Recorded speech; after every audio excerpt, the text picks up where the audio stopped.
Yamaha's reintroduction of the Revstar line has been a huge success. We have seen some very cool guitars from the Element and the Standard series. Now we got to check out the Made in Japan Professional series. Stick around.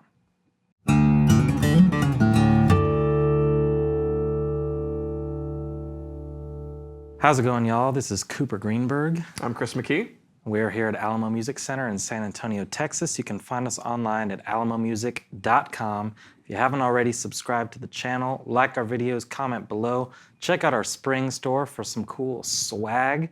And check out our podcast in the description below. Yes, we will have new episodes coming out. Sorry once again for the delay, but they're happening. So, Chris, we're checking out some Revstar action. Yeah, Revstars be cool. Cool guitars. Revstars do be cool. We did our initial look at the other two series, but we did not have any of the professionals in at the time. And it's been kind of hard to keep them in to make a video. We've had a lot of the professionals, both humbucker and P90 models, which we have right now, kind of just come and immediately ship out. Yeah, a lot of people will say, oh, they just do guitars to sell. Sure, we're a store, but we don't even need to do a video on this guitar to sell it. They have been selling on their own. They are just very cool, and the rest of you need to know about them. So yeah, you know, if you haven't seen that previous video that we did, we kind of run down sort of Yamaha's initial release. They weren't super successful. They made some tweaks that were very player focused and added some new finishes, some kind of cool options, some interesting pickup switching, and threw them back out into the wild. And I probably, like Chris, was skeptical. I didn't know if they were going to just be the exact same as before and not be super popular. But for some reason, they have, I mean, the reason is that they're nice and they're good. But they're nice and they're good, and they're being received, because sometimes things are nice and they're good, and the collective guitar buying public goes, meh. Yeah. You know, so it's nice that a manufacturer like Yamaha, which is known for great quality, fantastic instruments, and my favorite motorcycle manufacturer that also makes guitars. You know, they're my the best favorite that's of the ever bunch. Done it, dude. So it's nice to have a company like Yamaha come up with something that's different. Yeah. You know, it's not a Strat copy, it's not a Tele copy, it's not a Les Paul copy. It is its own unique thing, and for people to go, hey, this is cool. And to that point, I mean, the first batch, like you said, they really didn't resonate. You know, unfortunately. But, I mean, maybe it was a fortunate thing, because Yamaha went back to the drawing board and they came up with some cool tweaks to the idea that they were going with the Revstar.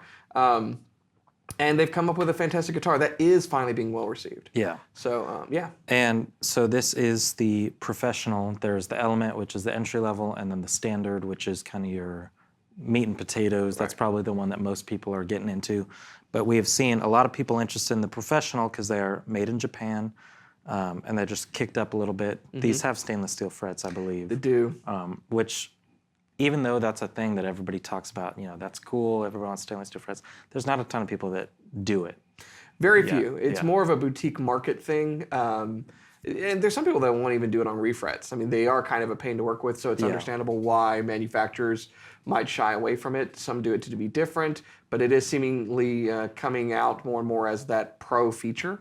And really for that reason, like if you play guitar a lot, having frets that can stand up to that wear and tear really is a pro feature. So that's nice.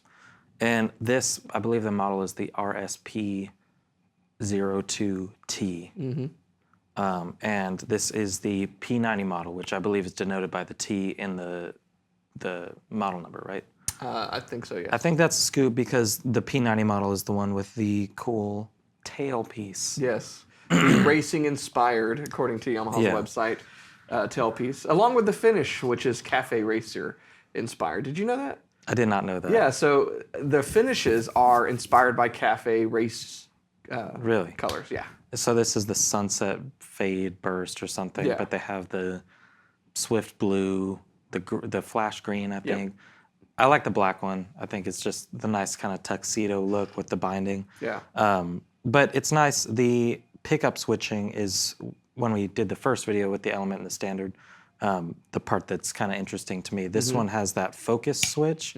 And so you got 5-way switch. You got 2 P90s, but go on. So it has the focus switch, but I also think the thing that gets slept on this guitar is the fact that it is a 5-way switch, and these are not humbuckers. Like that would make a lot of sense in a humbucker equipped guitar where you're kind of, coil tapping or splitting in order to get some in between sounds, and they've taken a different approach since they're basically giant single coils. Which I think is really cool. So tell me what it is in the in-betweens, because I did not look before I did the demo. I have a feeling kind of what it is. But Well, give me your feeling. no, because I don't want to be wrong. It's basically it's 2 different takes on a phase. Okay, cool. That's what because you get the quackiness for sure, but it's not sometimes out of phase. Cuts your volume like crazy, and it's just not a usable sound. This is definitely, you have 10 very usable sounds. And the focus switch, when you pull it out, I think they kind of market it as it points your tone, it gets you. It's a mid boost. Yeah. It's a mid boost. Yeah. I don't know what. Yeah, I They're mean, trying they're to- getting fancy they're with the trying to put- spices. yeah. It's like, oh no, that's not cilantro. It's coriander. It's the same freaking thing. Yeah. Yeah, but it's a great feature It's a to great have on a feature guitar. when you can do it on every single position. And By the way, it's what so many of you have. Was it the Ibanez? The Tube Screamer? Tube Screamer 4. nice mid boost. Yeah, it's a mid boost. Yeah.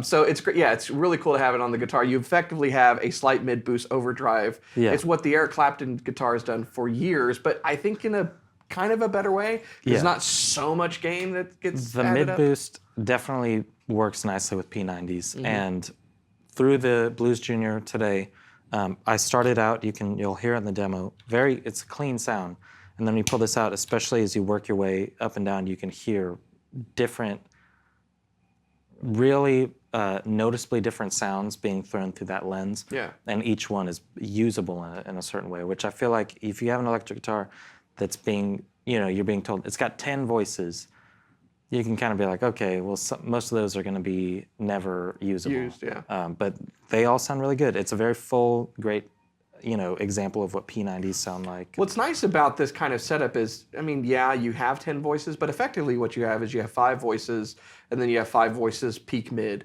Yeah. And that makes it very usable to where, so I like this kind of setup. I like when, from an electric guitar standpoint, you play around with EQ, because what happens too often is people just go for gain, right? Is, okay, I need to stand out in the mix, I will use gain. And so you turn on a pedal that increases your gain, or you hit a solo volume setting on an amp or what have you that is slightly louder in order to come through. That's not the only way to do it. And in fact, it's probably the least effective way to do it, because you still want to have a mix. Yeah. You just have to cut through that mix, which is what a mid boost is so good at, is allowing you to come through, but without having to increase your gain or increase your volume substantially. And with this setup, you can sit in that same tone, that same pickup setting that you're using. Yeah. Even with reduced volume, like if you have that kind of roll back volume, kind of in between sound that's really cool, and you're like in a chill song, and you just need to cut through a bit more, you just pop the tone, and you're cutting through just a bit more. It's really a nice setup. Yeah, use this instead of hitting a distortion pedal or something, and your live sound engineer will thank you. For sure. Yeah. But no, I think it sounds great. It feels really good. I mean, that's the one thing that you can't get through the video is how nice it feels. But satin neck and a really nice satin. It's not sticky in any way. The tuners, when I was tuning it up, very smooth, easy tune. Professional tuners. Very professional. And it's just a comfortable guitar. The weight's nice. The balance is nice. And I recommend it, but you're going to hear it now. And so all the way down from the 5th position to the 1st, it'll be without that mid boost, and then you'll see working its way back up.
And now I have it. Very cool guitar, weight relieved body. You know, Yamaha talks about that they used some of their acoustic design knowledge, and they make fantastic acoustic guitars, if you didn't know, when they were going through this iteration of Revstars in order to chamber the body. There's still a good bit of weight to this, but I do like the resonance that it has. You know, people debate, do tone woods matter? Well, you can debate that, but does resonance matter? It does. That's why a solid body versus a hollow body versus a semi-hollow body matters. So chambered is a very, very cool option. It's just a really fantastic guitar. Really good feel, really good sound. I think that for a lot of people, we made this video about predictions about 2023. I think one, if we didn't mention it there, is that people are looking for something a little bit different. Everybody's probably, at least that's watching this channel, a lot of you probably have a Strat already, you got a Tele, you got a Les Paul. You have something that's your favorite. It's time to try something that's a little out of the status quo and bring something new to the table. And I think this is traditional enough, but brings a whole different vibe that I think is very cool. So we see a lot of guitars. Yeah. One of the cool things is that when you spend enough time with a guitar like this, you pick up on little stuff, if you've spent enough time with guitars. And how much time have I spent with guitars? I'll put it this way. Someone on TikTok was like, is this a real ES335 Gibson? And I saw the headstock for a half a second. I said, no, it's fake. That's how much time we spend with guitars. And there's just such cool features on this. Do you notice the back? So the back control plate, which is really cool, is brushed metal. Yeah. Not plastic, brushed. It's probably aluminum. It's really nice. It's not just sitting on there. They've beveled the back so that it's recessed a bit. Gosh, this is just so well put together. The heel is really comfortable. Yeah. You know, it's a really nice kind of scooped just right for the palm of your hand. The hardware is phenomenal, and it's all proprietary. It's not like they're sourcing this. You can't get this bridge from someone else. Yeah. You know, Yamaha has gone through the design phase of crafting this, all of these knobs. I was noticing when you're holding it, how this knob has this like little knurled, edge to it to bring, and really what it does is it just brings that post out a little bit further so that when you put the strap on, it's not right up against the finish of the guitar to allow it to hang better, because the bottom part doesn't have it because it's not needed. Those are when it comes to designing guitars, those little touches excite me. Yeah, I mean, someone really cared. And we're just slapping some copy of something else together. Yeah. This is really a well-designed, executed, and built guitar. Typically when you get Yamaha and made in Japan in the same sentence, you know you're going to get something pretty sweet, and this is no exception. That's kind of cool too, but I wouldn't mind it being inlaid, but there's a finish on the logo. Really? Yeah, it's metal, first of all, and there's this like finish that I recognize from their motorcycles. When we first did this, you have to hit the light just right. Yeah. It's almost holographic. When we first did these, I played up that fact that this is a company that's into motorsports and builds a lot of things, and they've really seemed to take some of that inspiration and ability to really execute and brought it into this guitar. Oh yeah, this is a really cool guitar. It's very cool, and like we said, there's some other finishes. There are humbucker versions. We got to show off the one that we happen to have today because it just came in and it will probably sell soon. But it'll probably go Elements, Standards, and the Professional, we got them all. So if you're interested, check out the website. Also call us to see what might be coming in because... And it's well priced too.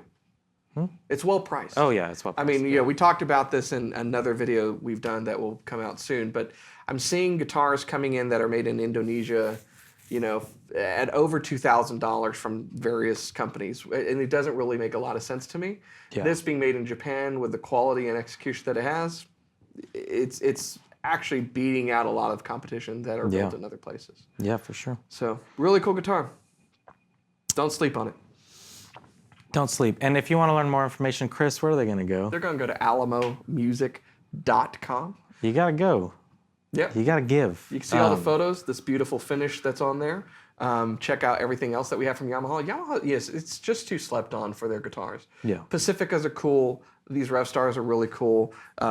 They've got some really fantastic guitars. It's time to branch out. Yeah. And don't forget that they also make some of the best Japanese-made acoustic guitars. Yep. So they got everything. Absolutely. So check out what we got, alamomusic.com.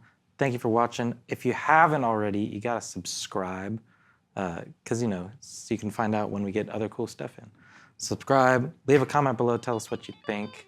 We will see you next time.